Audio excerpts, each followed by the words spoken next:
नमस्कार, the voice news से मैं प्रगति सिंह, जहां प्रतिदिन हम बताते हैं आपके आसपास की जुड़ी घटनाओं के बारे में, जिसका है सीधे जनता से सरोकार। एक नजर आज की सुर्खियों पर।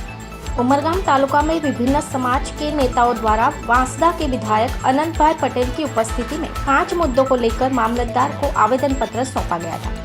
इसके संदर्भ में उमरगाम के विधायक रमन भाई पाटकर ने तथ्यों और आंकड़ों के साथ स्पष्टीकरण देते हुए आवेदन पत्र में किए गए आरोपों का खंडन किया।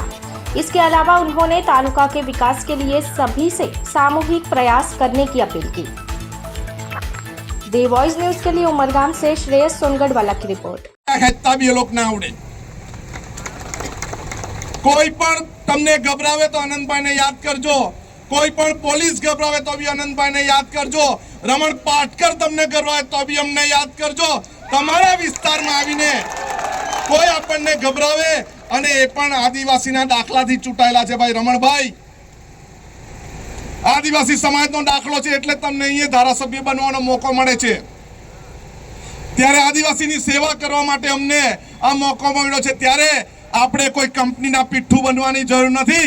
આપણે આપણા સમાજના લોકો, કચડાયેલા લોકો, માજી સમાજના લોકો, ઓબીસી સમાજના લોકો, માઇનોરિટીના લોકો માટે આપણે લડવા બેઠા છે ને આપણને કોઈ આપણને એવો હક નથી આપ્યો દાનમાં। બાબા સાહેબ આંબેડકરે સંવિધાન આપ્યું છે। એ સંવિધાનમાં આપણા હકો આપ્યા છે। એ સંવિધાનમાં અનુસૂચિ 5 વિસ્તારમાં આપણને હકો આપ્યા છે।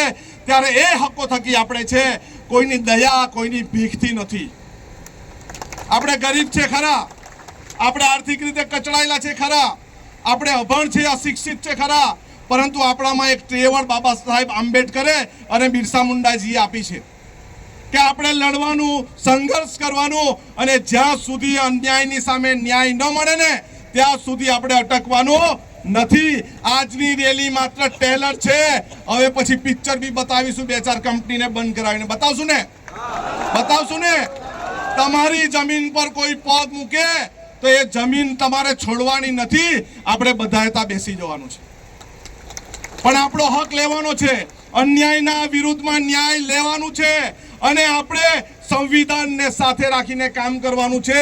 અહિંસામાં માનીને ક્ષેત્રની અંદર આવીને એક જાહેર સભા કરી અને એ જાહેર સભાની અંદર મેં માનનીય મામલતદારશ્રી પાસેથી આવેદનપત્રની નકલ મેળવી છે। એમાં એમનો પહેલો મુદ્દો એ છે કે ઉમરગામ તાલુકામાં ગુજરાત ઔદ્યોગિક વિકાસ કોર્પોરેશન અમદાવાદ દ્વારા જમીન સંપાદન થયેલી છે તે જમીન પુનઃ છૂટી કરી અને ખેડૂતોને આપવી જોઈએ, રીગ્રાન્ટ કરવી જોઈએ।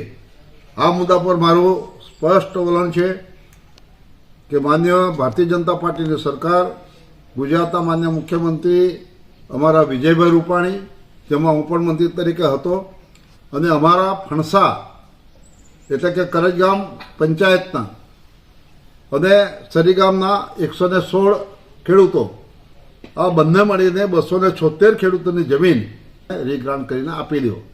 આ મુદ્દા પર 276 ખેડૂતોને રીગ્રાન્ટ કરવામાં આવી અને ખેડૂતોના નામે આ જમીન કરવામાં આવી છે। એટલે એમણે જે મુદ્દો ઉપસ્થિત કર્યો છે તેમાં ભારતીય જનતા પાર્ટી એડવાન્સની અંદર કામ કરી ચૂકી છે। મુદ્દા નંબર 2, ગુજરાત સરકાર શ્રમ અને રોજગાર વિભાગ જાહેર સાહસો અને સંયુક્ત દ્વારા એમને 85% જગ્યા આપવા જોઈએ અને સ્થાનિકોને રોજગારી આપવી જોઈએ અને વેતનધારો જાળવવો જોઈએ, એવો મુદ્દો લીધો છે। ઉમરગામની અંદર 3 જીઆઈડીસી આવેલી છે। એક ગ્રામ્ય કક્ષાની અંદર ઉદ્યોગાવાલા છે, ઉમરગામ ઉદ્યોગાવાલા છે અને સરીગામ ઉદ્યોગાવાલા છે, જેમાં અંદાજે 2000થી વધારે ઉદ્યોગો છે અને એમાં સ્થાનિક લેવલના અમારા બહેનો હોય, અમારા યુવાનો હોય કે અમારા વૃદ્ધો હોય, એ ટોટલ 1,40,000 લોકો, સ્થાનિક લોકોને રોજગારી મળી રહી છે। આ અમારી પ્રગતિ છે।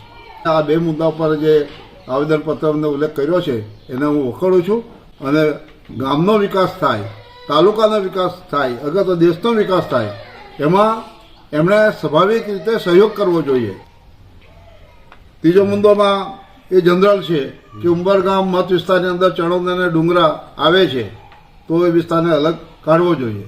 આપણે સૌ જાણીએ છીએ આપણા બંધારણની અંદર ડૉક્ટર બાબા સાહેબ આંબેડકરે જ્યારે વિધાનસભાનું ક્ષેત્ર હોય તો તેમાં ક્ષેત્ર કેટલું લાંબુ છે એ જોવાય નહીં, એની જનસંખ્યા કેટલી છે એ જોવાય, અને જનસંખ્યા ઉમરગામની ઓછી પડતી હતી અને એટલા માટે વાપી તાલુકાના જનસંખ્યા ચણોદ અને ડુંગરા એમાં સામેલ કરેલું છે. હવે મહાનગરપાલિકા વાપીમાં આવી છે એટલે તે સ્વાભાવિક કદાચ નીકળી પણ જાય, એ અમને કંઈક અત્યારે ખબર નથી, પણ ચૂંટણી પંચ જે કંઈક એનું સીમાંકન નક્કી કરશે એ તમે આગળ વધીશું.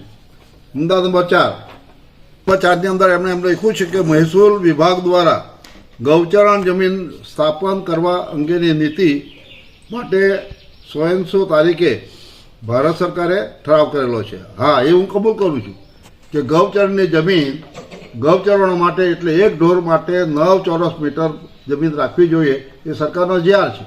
અને સુપ્રીમ કોર્ટે પણ એમાં આદેશ આપેલો છે કે ગૌચરની જમીન કોઈ પણ બીજા હેતુ માટે વપરાય નહીં, એ સ્પષ્ટ વાત છે.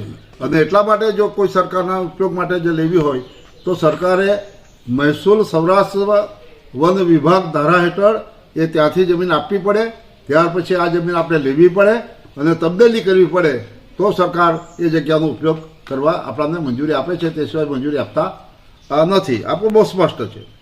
અને મુદ્દા નંબર 6 અને 5મો, ભારતીય બંધારણની 5મા અનુસૂચિ જે આદિવાસીઓ માટે બાબા સાહેબ આંબેડકરે જે રૂલ્સ બનાવેલા છે, કાયદા બનાવેલા છે, નિયમો બનાવેલા છે, એનું ભારતીય જનતા પાર્ટી વર્ષોથી પાલન કરી રહ્યું છે. એ અનામતનો મુદ્દો હોય, એ રોજગારનો મુદ્દો હોય, એ અનુસૂચિત જનજાતિના લગતા પ્રશ્નોનો મુદ્દો હોય, એ તમામ સારી રીતે. खबरों में बने रहने के लिए तो वॉइस न्यूज को सब्सक्राइब करें और बेल आइकन दबाएं।